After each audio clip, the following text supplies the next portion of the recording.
Hi, I'm Lauren Middleton with Cutting Horse Central, and today we are here with Justin Rose and John Jr. Rockey talking about Mr. John Rockey and his Amateur Rider of the Year title, along with Sweet Toothe's Amateur Horse of the Year title.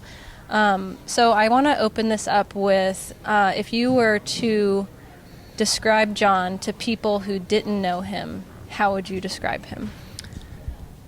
My father, for me, was one of the hardest working men I've ever met in my life, and he instilled that in both my brother and I, and pretty much whatever John wanted, John got.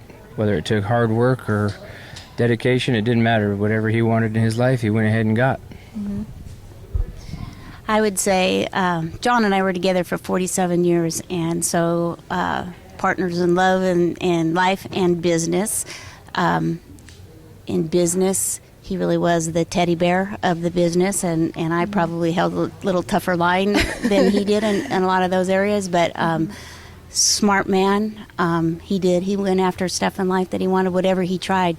As a youth, he was a surfer, and he was a golfer, and he was a cutting horse amateur, and he had motorcycles, and he was a multi-faceted person in life. You know, he went after what he wanted in life, and he was in a good position to be able to get whatever he went after.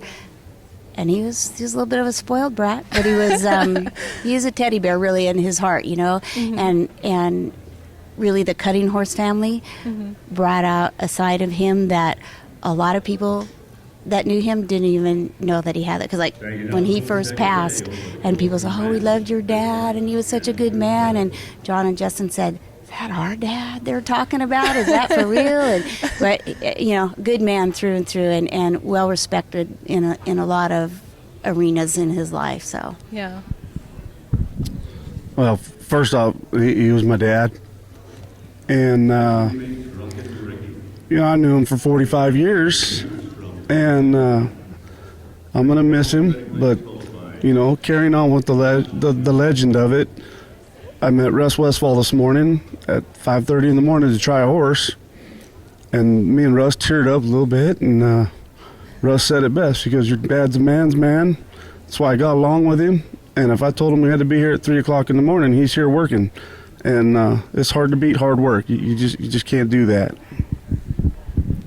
Well, I know that the times that I was fortunate enough to be around him, especially after he won the Futurity last year, I went up to interview him, and he teared up. He was so excited, and he was always so passionate about the sport, and I just always loved when he did well, because he just loved the sport so much. And I know he wasn't always involved in cutting. He was involved in other things. Can you guys tell us a little bit like how he got into the sport of cutting? I would probably defer to Mom mostly, but from my experience, one of my first trips with him was to the Snaffle Bit Futurity, and I know that he had a lot of passion for the horse as a young man, gym canning and roping and things like that. There's an old horse called Blanca Maidon that he was an old albino horse that he rode as a kid that nobody'd want today, but it was the best thing in the world for him at that point from what I hear. But going through Snaffle Bit, stock horses, bridle horses, everything like that, and riding with the great legendary Harold Farron for many, many years. Eventually went on to buy a horse named Old Sorrely from Tom Shelley, and Harold said, "John, it's time you move on and you go ride with Tom Shelley." And that's what brought John Jr. and I into the cutting horse world as youths, riding with my dad with the Tom Shelley training stables at that time. yeah, early on in our marriage, the first really nice horse we bought, his name was Joe's Eagle Flight, and he was a Hackamore horse, and we showed him reining, and he did was it Del Mar and all those places on the West Coast kind of deal, and he went into the rein cow horse, Snaffle Bit, and it became apparent that he liked the younger horses, you know, instead of buying the aged ones, you know, the ones that had aged out. He liked the challenge of the young ones, so he kind of got into the Snaffle Bitters, and same thing when he got into the cutting. You know, he liked the young ones, and so you know, it became his mission to buy a 3-year-old or 2-year-old, a 3-year-old, you know, and then he was going to keep going down that road until they all aged out, and he was definitely on that plan. So, you want to add anything to that? just we kept Georgie in the family because grandkids are getting that one. Yep, Georgie aged out, and John actually had him for sale a couple of years ago, and I just said, no, Georgie doesn't sell. And, really, John bought a lot of horses without me even knowing about it. So, and that was kind of a little thing, but man, I love that Georgie horse, and he's just got a special place in my heart. And when Justin drove back from the BI with his dad this year, he asked him, what are the best two horses, your favorite two horses? And Crown and Pistol, which Justin's got, and Let Georgie Do It, is in my barn at home. And John's oldest son, Tanner, is riding him. Going in the youth, and Tom Shelley's helping both the grandsons so far with that. But, so Georgie's, he's going to die a Rocky for sure. But he's got a special spot in my heart. But so when that was the first one I put my foot down on, I said, no, he doesn't sell. So Georgie's got a home for life. So I feed him cookies every day. I don't really ride. I'll trot or walk him out or whatever. But I couldn't compete like these guys did for sure. But yeah, it evolved into the cutting all the way from a little hackamore horse that, he just rode down there and slide stopped, kind of deal. So, but he as a kid, he rode Gymkhana and that kind of stuff, which he said he rode Gymkhana because went for the girls. Might have been where he met June. I'm not sure. But he's always had horses from the time he was a kid. So it's kind of, and these guys grew up that way, and the grandkids are now the next. So we're 4 generations into this now. Well, so this is actually, speaking of Georgie, this is the second amateur horse of the year that he was fortunate enough to ride. It probably had a whole lot to do with him as well. I think that's pretty neat just to think about that. I mean, there's not very many people that can ride, multiple horses of the year, if a horse of the year, So I think that's saying a lot. And he always, if there was anybody that was going to do it, it would be him, because he would always go for it every single time. And like I said, it was always so much fun to see him do well because of that, It just kind of radiated off of him that he just loved it so much. But and I'm glad to see everybody is continuing on his legacy and showing. And how has that been this year, finishing out the year on his horses?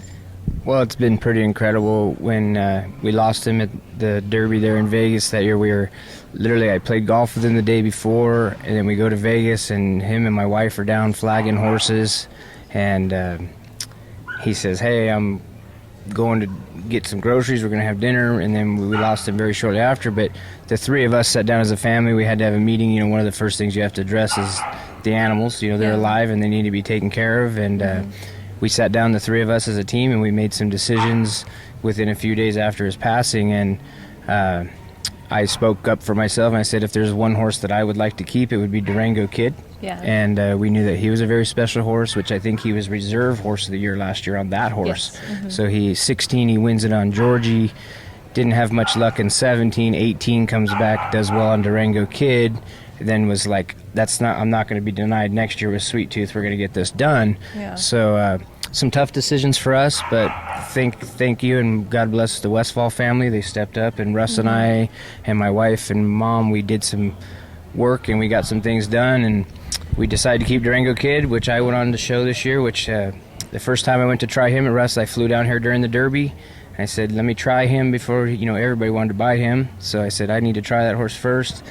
And I went to Russ's ranch at 5:30 in the morning because Russ likes to start early. We all know that. And I must have checked the cinch 6 times, And Russ yells, hey, you're up. Get your ass in here. And I said, hey, Russ, I'm trying. He says, well, get on him. I said, I'm trying. It was hard to get on the horse, but within 2 or 3 cows, I knew that horse was probably going to die a Rocky as well. Pretty special animal as well. He is.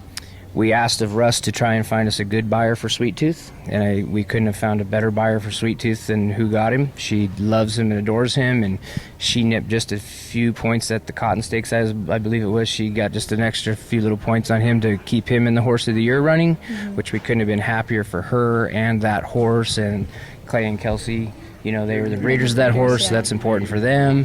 And we knew Georgie was going to stay for John's kids to show, and we feel like we made the decisions for the horses. They went to the best spots they could, all of them, and it just couldn't be any better. And our dad had a keen eye for a good horse, and he loved geldings. He's not into promoting a stud, he's not into promoting a mare, he wasn't into breeding. He liked to buy a good gelding at the point that it was trained when he knew what he was getting.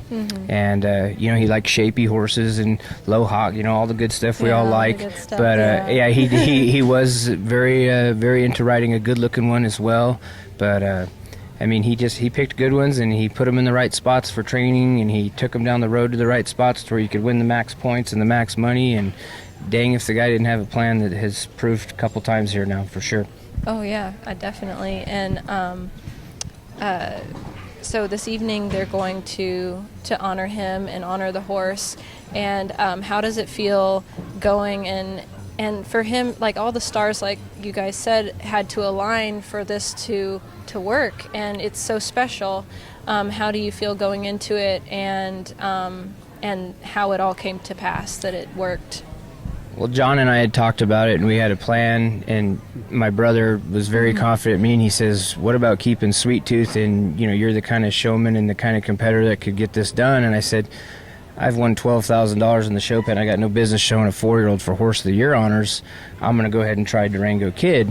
And he said, well, go win as much money as you can on Durango Kid to block others from winning money in those amateur divisions. So I feel like I did the best job of that I could. You did. And then, just to come here and have them honor a good horse that my dad picked, and for them to honor my dad and for him to hold on and win it. We discussed earlier before we went on camera about if Langston doesn't sell his horse, I'm pretty sure Langston would have won Rider of the Year, and that horse would have won Horse of the Year. And just a lot of things had to come together to make it all right to where we can be here tonight. We brought a family of 9. My wife and young son are here. John's wife and his 3 children are here. Mom and many, many friends from all over the place are here. We have some friends that we're meeting from Australia through a friend of ours, Kathy Hallenstein. They're here. They're coming tonight. It's just been overwhelming, exciting, and as you walk around here, you see his face and name. He is here in so many ways, and for our family of 9 to travel down here, airplane tickets, hotel reservations, rental cars, and we're having a blast. It's been a really good time so far, and we're really looking forward to tonight. I'd say the word is probably bittersweet. We sure wished he would be here in person to be able to accept this, but we really do feel like his spirit is here with us. I feel it all around me, and the lady who bought Sweet Toothe, June McGee, was a customer of Russ's, I believe, so anyway, Russ called and told Justin to have a buyer for the horse and explained who she was, and so what a sweet lady she is. She has become my text buddy. Oh, good. Just a wonderful, wonderful lady. And, when you have those special horses, you want to see them go to that good home kind of deal. And so we feel really good about where he landed, kind of deal. And she's so gracious, about owning that horse. And so my oldest son, John, has yet to meet her. He's going to meet her today. Okay. And I met her in Vegas, I guess, sat down at the bar with her and met her. And wonderful lady. So great horse, and I think she has high hopes for him, going down the road kind of deal. So it's just all around, it's a great feeling, for everybody involved. Definitely. I think that all of us, when they give his award this evening and the horse's award, I think we're all going to be a little bit choked up. We're all going to be it's a little bit bittersweet for all of us because we do miss him, and he was a wonderful friend to all of us. And like I said, I will never forget interviewing him after he won the Futurity and how happy he was and proud, and it was just like the pinnacle for him, and that meant a lot to me, being someone who loves the sport as much as I do.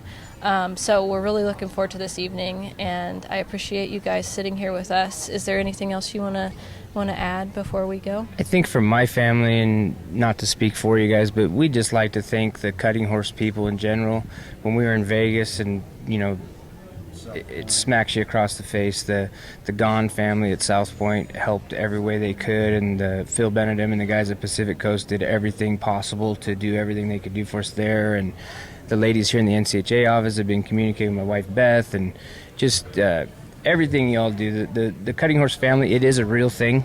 You Yes, know, very much so. you a lot of these interviews you talk about it and things like that, but you know, she looked at videos of us showing in the 80s on these horrible horses, on these horrible cattle, and these horrible pens and these horrible ground and all the things that nobody would want to cut in now. We cut and that stuff in the 80s. And she says, you should see how young Tim Smith looks turning back for you guys back then. So, you know, I look at Tim as Uncle Tim. John and I both look up to Tom Shelley almost like a second father. We become great friends with the Westfall family, obviously, and, you know, meeting you in Idaho and telling you that your Latigo was hanging down there, and, you know, like, you all start to look out for us. You've all looked out for us, and we try to look out. We all look out for each other, and I think that if there's anything that could come out of this that I know my dad would like is, you know, to promote that strength and teamwork makes the dream work. That's not a bunch of crap. There's a lot of reality to that. This is a team, family, sport type deal, and it's just been incredible what everybody stepped up and done, and the way they're going to honor our dad and have, you know, great ceremony there in Vegas for him, and many positive things coming from the people in this industry, and it's pretty dang special. Pretty special. Yeah.